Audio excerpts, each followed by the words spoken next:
We had a lot to review and go over in this episode, and a lot of news came up as we expected since, news outlets do their news during the day at the best time and everything.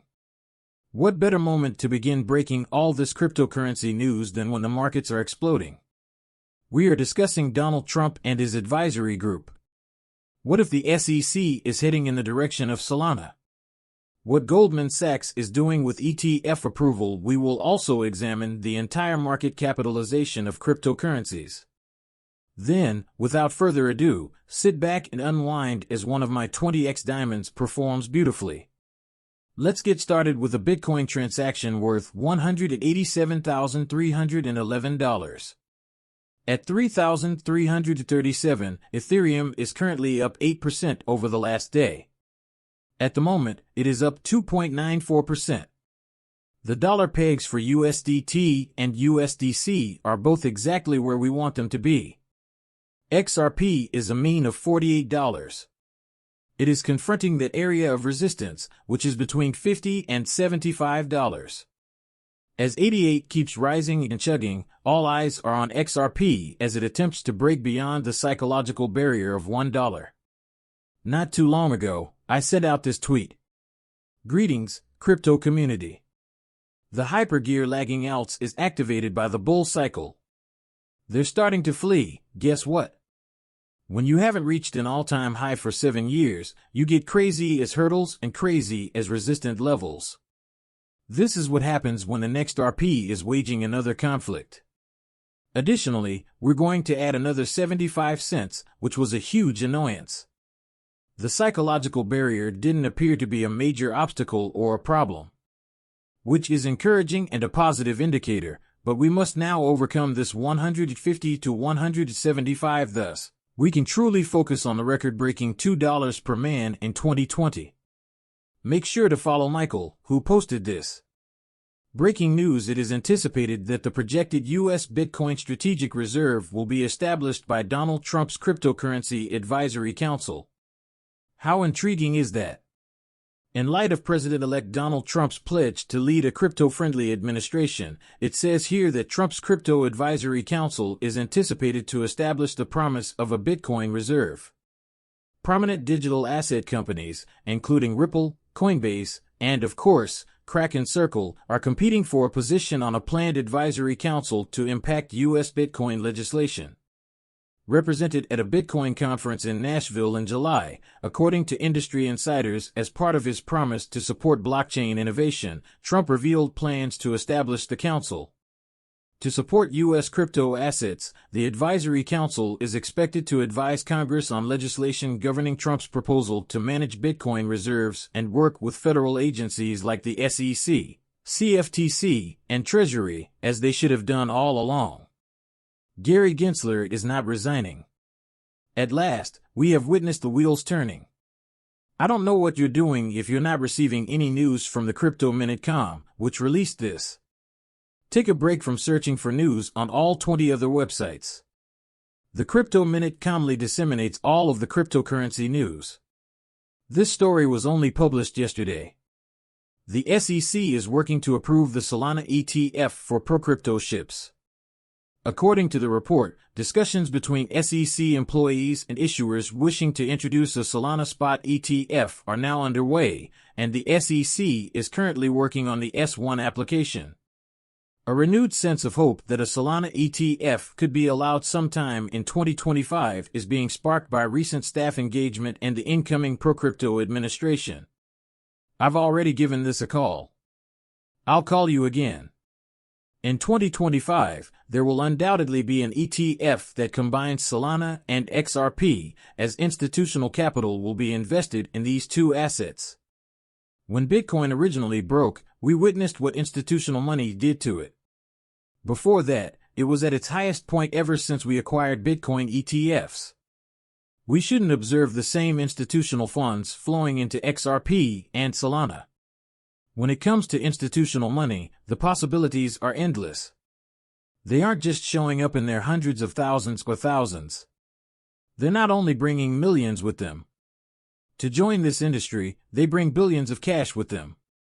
Cryptocurrencies are becoming popular. These genies cannot be placed back in the bottle. That's how easy it is. We are now at $3.3 trillion, and we will reach $7 trillion. People, there is a lot of money that needs to be put into these markets, and the biggest winners will be Solana, XRP, and Bitcoin. According to Goldman Sachs, the new business will serve institutional clients by allowing them to use blockchain technology to conduct transactions involving conventional assets like cash and bonds, while also extending its capabilities to serve private digital asset markets. Now look at what they're doing. They are starting new businesses. The major participants who are concentrating on cryptocurrencies, we wanted a playbook like this. When we first entered these areas in 2017, we had this precise blueprint in mind.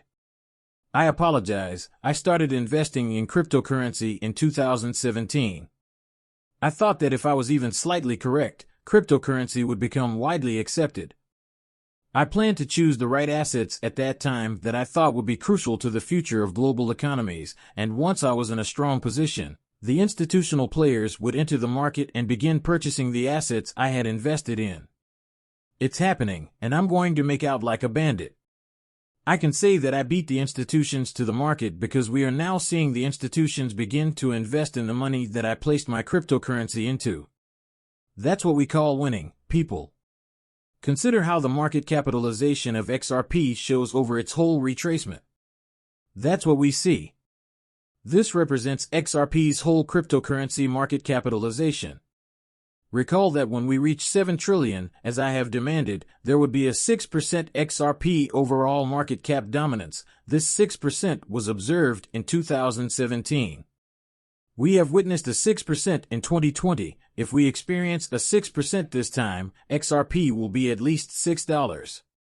This does not take into consideration any parabolic blow-off peaks or other moves that will occur in the price of XRP. Because of this, I stated that XRP breaking above the double-digit range is now a very realistic aim for 2025. Greetings, Velo, my cunning little 20x gem. You know what? By 2030, QR payments are expected to become widely used. It is anticipated that the market will reach 35 billion. For years ago, it was 8 billion. They predict that we will reach 35 billion in 5 years, and Velo is well positioned to do so. Velo is currently making a really nice push upward here because of this. Arriving at 0, 1, and 6, and this thing isn't even close to being done. We would converse in 20 cents when I called it around a dime. We begin examining and monitoring the charts, and then we essentially let it run its course. 20 cents we begin by examining the 30 to 50 cent chart. On it, we begin to obtain our departure position. It's early, really early, and remember that Sean McBride mentioned that something was cooking. One of two things is likely to occur, either a merger or acquisition. That will take place in the background. Since I don't get the impression that Ripple will be engaged, I am eager for this. Remember that Sean McBride was a longtime employee of Ripple. Since I'm very certain that Sean still has a lot of contacts at Ripple, I believe he has a sneaking hunch that something is about to happen. I am aware that I quit my job 10 years ago. I still know some of the employees of the business. He hasn't worked for him in a few years, but they have had several private conversations. For roughly 6 or 7 months, give or take, was the dollar cost average in quant. I was spending $800 a week at the time, and I was able to reduce my dollar cost average by roughly $72 to $75. At this moment, I am above my dollar cost average. I don't buy quant anymore. I turn it into a row drone and a sign. Quads are dead, everyone says. Nothing is going to change. However, I believe that you are completely mistaken, and I believe that it will cost $1,000. There are now 4 senior positions at Watch. A head of partnerships, a head of sales, a chief commercial officer, and the incoming board member from MasterCard you believe Quants has passed away. A dying business does not hire. Quants are being fired by a fading corporation. Quants will become popular. Quants are about to blow up. You don't hold any quantity, therefore you'll be kicking yourselves in the butt. When it was about $50, you weren't stacking it high. Folks, you sell the green, you buy the red. It's the really basic game of simple crypto.